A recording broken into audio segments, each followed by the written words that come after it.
అందరికీ నమస్కారం. నేను మీ హేమా సుబ్రహ్మణ్యన్. హోమ్ కుకింగ్ తెలుగుకి స్వాగతం.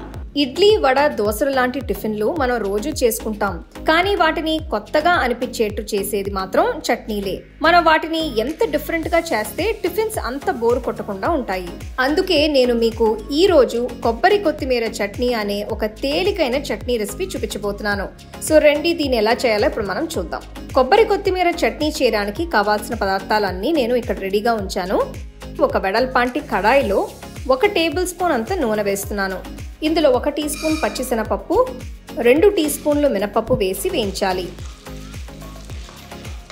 సుమారుగా 1 నిమిషం తర్వాత ఇందులో 5 వెల్లుల్లి రవ్వలు, తరిగిన 1 అల్లం ముక్క, పొడవుగా తరిగిన 1 మీడియం సైజ్ ఉల్లిపాయ, రఫ్గా కట్ చేసిన 5 పచ్చిమిరపకాయలు వేసి బాగా కలపాలి. వీటిని 2-3 నిమిషాలు వేయించిన తర్వాత ఇందులో 1/2 కప్పంత పచ్చి కొబ్బరి ముక్కలు వేస్తున్నాను. మీకు కావాలంటే తురిమిన పచ్చి కొబ్బరి కూడా వాడుకోవచ్చు, కానీ ఎండి కొబ్బరి మటుకు చట్నీలోకి అస్సలు వాడకూడదు. ఆ టేస్ట్ సూట్ అవ్వదు. ఇంకొక 2-3 నిమిషాలు వీటిని వేయించిన తర్వాత 4 చిన్న చింతపండు ముక్కలు వేస్తున్నాను. దీనివల్ల పచ్చట్లో మంచి పులుపు వస్తుంది. తర్వాత కొన్ని కరివేపాకులు వేస్తున్నాను. అలాగే 1 గుప్పెడంత పుదీనా ఆకులు, 1 ఫుల్ కట్ట కొత్తిమీర కూడా వేస్తున్నాను. కొత్తిమీరకి కాడలు ఉంచేసి వాడుకోవచ్చు. వాటి నుంచి కూడా మంచి ఫ్లేవర్ వస్తుంది. సో మీరు కాడలు పారేసేయాల్సిన అవసరం లేదు. ఇదంతా కలిపిన తర్వాత ఇందులో 1 టీ స్పూన్ అంత కల్లుప్పు వేస్తున్నాను. ఒకవేళ మీ దగ్గర కల్లుప్పు లేకపోతే మీరు మామూలు ఉప్పు కూడా వాడుకోవచ్చు. 3 నిమిషాల తర్వాత ఇందులో 1/2 టీ స్పూన్ అంత ఇంగువ వేస్తున్నాను. ఇదంతా ఒక్కసారి కలపాలి. ఈ ఆకులన్నీ కూడా చాలా త్వరగా మగ్గిపోతాయి కాబట్టి వీటిని ఎక్కువసేపు వేయించాల్సిన అవసరం లేదు. సో ఇవన్నీ కొంచెం వేగిన తర్వాత పొయ్యి కట్టేసి వీటిని పక్కన పెట్టి పూర్తిగా చల్లారనివ్వాలి. చల్లారిన తర్వాత ఈ పదార్థాలన్నిటినీ ఒక మిక్సర్ జార్లోకి వేసి కొన్ని నీళ్లు పోసి మెత్తటి పేస్ట్ అయ్యేట్టు రుబ్బుకోవాలి.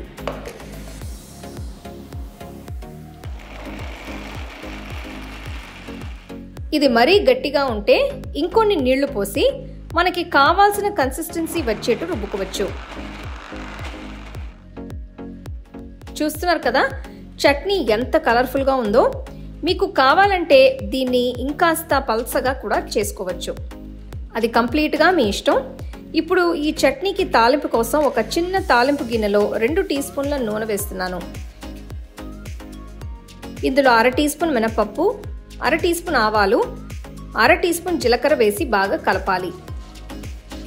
ఆవాలు చిటపటలాడిన తర్వాత 2 ఎండుమిరపకాయలు వేస్తున్నాను.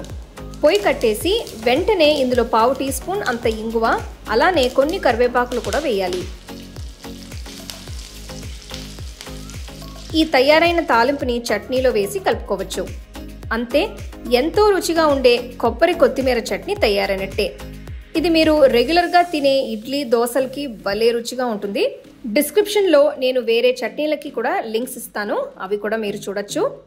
సో తప్పకుండా ఈ రెసిపీని ట్రై చేసి చూడండి. అలాగే నా వీడియోస్ అన్నిటినీ మీరు మిస్ అవ్వకుండా చూడాలంటే హోమ్ కుకింగ్ తెలుగు ఛానల్ని లైక్ చేసి, షేర్ చేసి, సబ్స్క్రైబ్ చేయండి.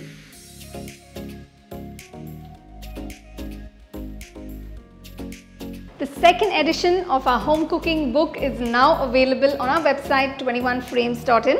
I'll give you the link in the description. You can go and check it out.